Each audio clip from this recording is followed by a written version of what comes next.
Buenos días. El presidente de la Asamblea, Adolfo Valderrama, presentó un anteproyecto para eliminar el blindaje a los diputados, lo que incluye al hoy diputado del Parlacén, Ricardo Martinelli. En primer lugar, vamos a hablar de esto y también lo vamos a contrastar con sus declaraciones esta semana. Más adelante vamos a estar debatiendo sobre el polémico proyecto que concede gratuitamente las primeras horas a los estacionamientos privados. Bienvenidos a Radar. Nos acompañan esta mañana Leandro Ávila del PRD, Adolfo Linares, abogado, Roberto Brenes, de la expresidente de la Bolsa de Valores y también autor de un artículo muy comentado de cómo cazar al tiburón blanco, la diputada independiente Ana Matilde Gómez y también ex procuradora y el ex candidato presidencial Juan Jované, como todos los domingos, analista y ex canciller Jorge Eduardo Ritter. Antes de entrar en materia, quiero que escuchemos estas declaraciones de Ricardo Martinelli en una conferencia de prensa primero y también en una entrevista que concedió a TVN. Seguidos están las declaraciones del presidente Juan Carlos Varela en Davos sobre la independencia judicial y los procesos que se vienen dando. Y que tengo el coraje y la endereza y tengo la capacidad moral, porque yo no me he cogido ni un fucking real, como lo he dicho siempre en este país. Yo no estaba pendiente y al tanto de la bochinchera, de esas babosadas de estar pinchando tonterías. Panamá cuenta con un sistema judicial, con un ministerio público, con una Corte Suprema de Justicia, que son a los que les toca investigar esto. Yo he sido claro que cualquier irregularidad que encuentre nuestra administración toca presentarla al sistema judicial. Una vez se presenta, eso queda en manos de la justicia. Sí reconozco que se han presentado situaciones al sistema judicial, como es este caso también de las escuchas, la desaparición de un equipo en el Consejo de Seguridad. Pero estos son temas puntuales. Presentado el tema por parte del órgano ejecutivo, le toca al sistema judicial resolverlo.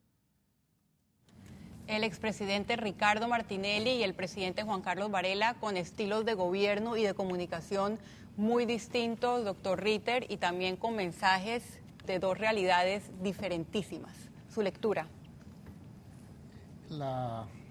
El contraste entre los dos estilos, si así puede llamarse, porque a mí el primero no me parece ni siquiera un estilo, es abrumador. Y yo diría que el único mérito que ha tenido esa entrevista con el expresidente Martinelli es poder poner de presente el bochorno que vivimos los panameños por la manera de expresarse de un expresidente, porque nuevo no dijo nada, distinto de repetir las mismas frases que yo no sé si él encuentra que son esas frases son célebres o que lo van a llevar a la posteridad, unas frases de una chabacanería para mí inadmisible en la figura de un expresidente, de manera que yo me limito, en el caso de la entrevista del presidente, a decir que solamente nos ha hecho recordar el bochorno que vivimos los últimos 5 años.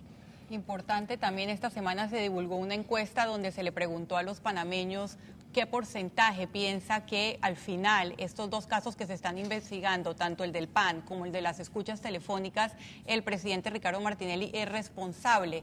Y tenemos que una gran mayoría dice que es responsable. Ahí vemos de nuevo, doctor Ritter, el tema de la credibilidad del exmandatario. Ahí vemos 79% piensa que el último responsable de los escándalos de corrupción y de abuso de poder es el expresidente Ricardo Martinelli. Sobre estas dos bases, sobre esas declaraciones y también sobre lo que dice la opinión pública en estos momentos, empezamos nuestro debate. Leandro Ávila, su opinión. Bueno, yo creo que en efecto el ambiente que estamos viviendo es un ambiente político visto por primera vez casi en democracia, un expresidente que cada vez se le cierran más los caminos, inclusive en su declaración el expresidente señala que él no estaba pendiente de esos bochinchos, o sea, significa que alguien lo estaba haciendo por parte del Estado y no se tomaron los correctivos necesarios que había que tomar. Y lo que pasa es que históricamente también en este país todos los gobiernos han venido haciendo lo mismo, pero claro, con un descaro mayor. Y como nadie le había puesto un punto de alto a esto, ahora resulta ser que nos encontramos con una nueva administración de justicia que está haciendo las investigaciones del caso, que hay más de 150 personas que fueron pinchadas y en consecuencia esto tiene que llegar hasta el final. Inclusive, ¿cómo es posible que con fondos públicos se compre un aparato de escucha, de espionaje, y se desapareció? O sea, 13 millones se fumaron y nadie sabe dónde está. Bueno, esas son las cosas que obligan a que haya una profundidad en la administración de justicia y investigar lo que se tenga que investigar y que se sancione a quienes sean los culpables, ¿no? Usted dice todos los gobiernos hacen lo mismo y esa ha sido en gran parte la línea de defensa de los de Cambio Democrático. Roberto Brenes, ¿todos hacen lo mismo o la motivación de las escuchas del anterior gobierno era diferente? Su opinión. Yo lo que he oído de los otros expresidentes, que lo han dicho públicamente, es que ellos lo hicieron siempre con autorizaciones judiciales. O sea, si hay temas de seguridad, se admite. Lo que pasa es que yo creo que aquí estamos hablando de muchísimo más allá. Es más, todo empieza con el testimonio que hace la ex embajadora americana, que dice que él fue allá a decirle que él quería que escucharan a los adversarios políticos, que lo ayudaran. Y por supuesto, el gobierno de los Estados Unidos le dijo, olvídese aquí, ¿no? Entonces él empieza a hacer estas cosas. Es más, hoy yo la voy a interrogar a usted, que es presentadora, pero usted debía estar en esa lista de pinchados y si no está, debía ir, porque usted me ha contado varias veces cómo él la llamaba.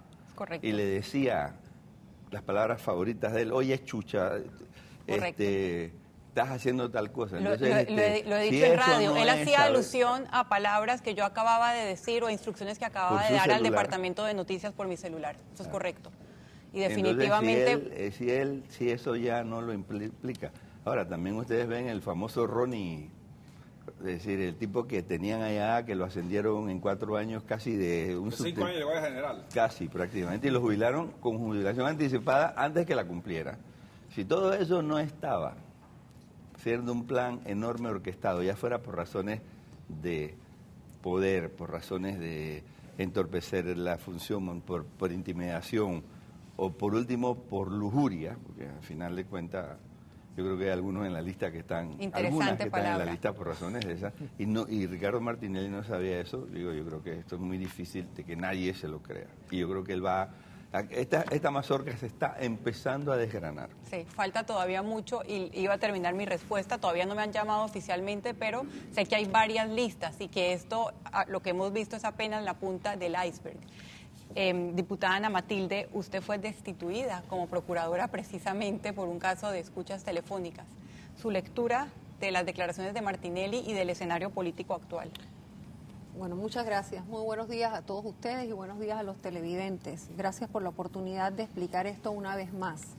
Lo primero que yo quiero dejar muy claro es que en la República de Panamá la Constitución política permite las interceptaciones telefónicas bajo ciertas condiciones.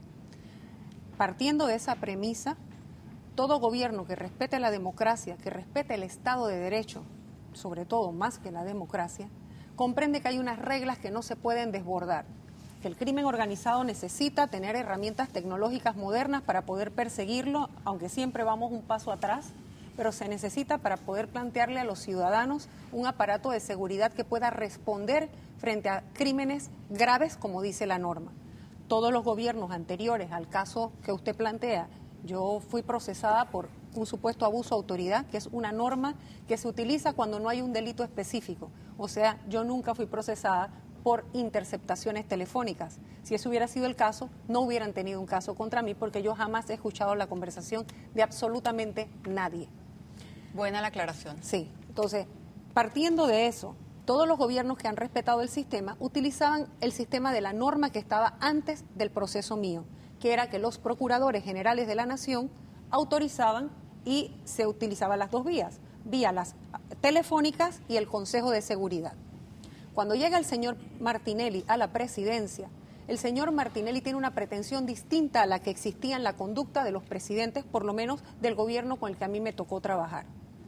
El señor Martinelli, el sistema que ya estaba establecido, no le permitía hacer lo que él quería hacer sin el conocimiento de los actores. Yo como procuradora, que tenía que darle la autorización al Consejo, y la embajadora de los Estados Unidos, porque el sistema tiene un software que permitía hacer lo que había que hacer. Ella se reúne conmigo y me dice si yo estoy lista para sacar eso de la competencia del Ejecutivo por la pretensión que el señor Martinelli le acaba de plantear y que es interceptaciones de carácter político. Ella me dice a mí, yo no quiero repetir un Colombia en Panamá. Si usted está lista, le dijo, estamos listos. Yo había trabajado todo un proyecto de ley para compartimentar el tema de las escuchas y sacarlo de competencia del Ejecutivo y judicializarla para que todos los países cooperantes, todos los países que aquí tienen sistemas con software que han traído para ayudarnos, son los países con los que tenemos tratados de asistencia legal mutua, y los países que cooperan con nosotros en la lucha contra el narcotráfico y otros delitos de crimen organizado, pudiéramos darle a ellos material que puedan llevar a tribunales directamente. Hablé con la autoridad del canal, el ingeniero Alemán Subieta en ese sentido nos iba a facilitar la ubicación física, Estados Unidos el software y nosotros todo el trabajo de la base legal. Íbamos a trabajar muy bien. Eso no le pareció, por supuesto, al señor Martinelli, y él me empieza a presionar desde su primera visita que tiene en las Naciones Unidas. Cuando él va a dar un discurso, él me llama desde allá para que yo pase una funcionaria que trabaja en drogas hacia allá, porque él quería mostrarle a los norteamericanos que yo era la que tenía el control de la sala de escucha. Yo me niego y empieza todo el de un desastre, ¿sí? Entonces, el señor Martinelli, como ve que no puede usar ese sistema, y la embajadora de Estados Unidos muy inteligentemente me dice, yo tengo que quitar software, pero dejar el hardware, porque si no, Martinelli se va a dar cuenta que nosotros estamos apoyando. Pareciera que en ese momento el vicepresidente Varela también sabe de las pretensiones del presidente Martinelli y muestra su negación ante la embajada de los Estados Unidos, y la señora embajadora dice, si yo hago esto abiertamente, el señor Martinelli le va a dar una patada al señor Varela y va a salir del gobierno. Entonces, ya sabemos cómo terminó la historia. Exactamente. Entonces, tanto suyo en la Procuraduría como... Así es, él se da cuenta que entonces él necesita irse a comprar un equipo distinto al que ya hay y necesita actores distintos, porque con nosotros no va a poder trabajar de esa manera. Y es donde comienza lo que él ya tenía planeado. Mire, yo no creo que nada de lo que ocurrió fue espontáneo.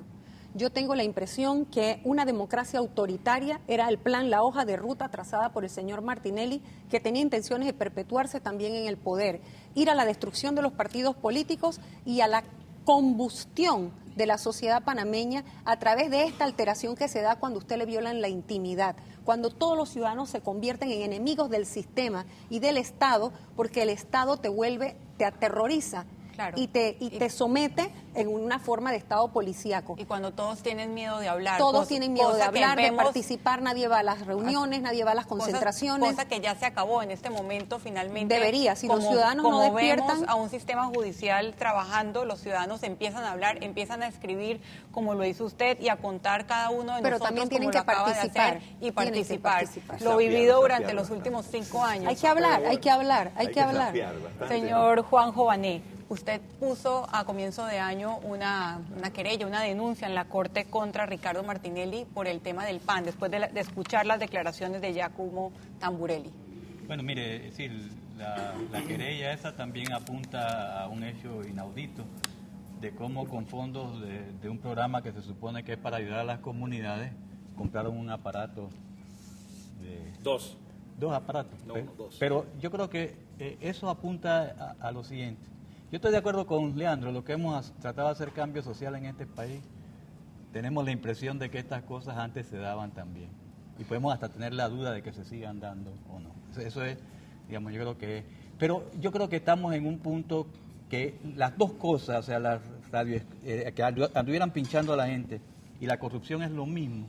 O sea, es el intento de utilizar el Estado como el aparato básico de enriquecimiento en este país.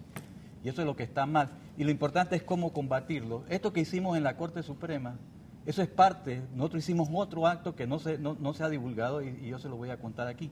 O sea, una cosa es la certeza de la pena. O sea, todo el mundo sabe que si no hay probabilidad de castigo, pues bueno, eso es promover la corrupción. Y la impunidad. ¿Verdad? Pero, por otro lado, también hay que entender que la corrupción no solo la hacen los individuos. La corrupción tiene que ver con las instituciones. Nosotros fuimos a llevar una carta al ingeniero Varela el día después que hicimos en la Corte Suprema, una donde le decíamos, mire, además de lo que usted está haciendo, hace falta en este país refundar las instituciones del país. Por comenzar, hay instituciones que son perversas. El PAN es una institución perversa porque tiene una lógica política que empuja en esa dirección. Yo no veo cómo se puede salvar el PAN. Pero también hay otros cambios institucionales. Hay que revisar la ley de contrataciones públicas, hay que revisar la ley de la Contraloría para fortalecerla, etcétera. O sea que si se hace, ¿verdad?, esta cuestión que estamos haciendo, que es correcta, de poner las denuncias, de hablar de lo que pasó, o sea, cómo se usó el Estado. Yo le puedo decir que en la época a nosotros nos inventaron, cuando la cuestión de Changuinola, que íbamos a volarnos el canal de Panamá, y hubo testigos protegidos, y a final de cuentas no se atrevieron a seguir con eso. Pero a usted fueron a buscarlo a su casa.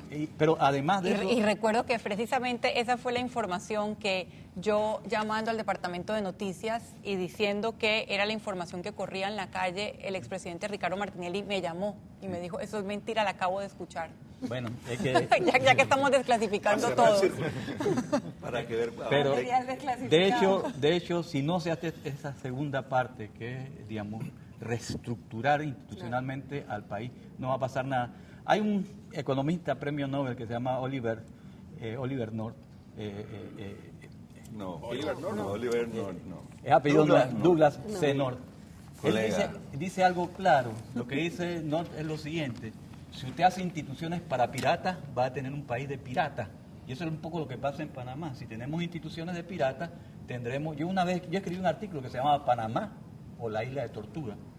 Y eso es lo que tenemos que entender, si queremos hacer Panamá o la isla de tortuga. Hoy en día el término tortuga tiene una connotación diferente. Se me quedó Adolfo Linares sin hablar para el próximo bloque, pero antes de cerrar este bloque quiero compartir algunas de las opiniones que nos llegaron a la siguiente pregunta al hashtag RadarTVN. ¿Le cree usted al expresidente Ricardo Martinelli? Dice Yariela Quintero, a este señor no le creo ni el Padre Nuestro, aunque me lo esté leyendo de la Biblia, ya perdió toda credibilidad. Ernesto Morgan, claro que no, se le ve la mentira pintada en la cara. Luis Chen, yo le creo que no se robó un fucking real, lo que se robó fueron millones, dice Luis Chen. Edgar E., ni el Padre Nuestro. Jim Bernstein, mentirelli es mentira, es decir, afirmación que una persona hace consciente de que no es verdad. Y Pedro Quijano, solo busca llamar la atención, está desesperado porque nadie le hace caso. Tengo que decir que nosotros no hicimos una selección solamente de los comentarios malos, estos fueron los comentarios, el tipo de comentarios que nos llegaron, esa fue la reacción de la ciudadanía ante la conferencia de prensa y también ante la entrevista que dio a TVN. Usted quédese en Radar, seguimos con este tema y muchos más.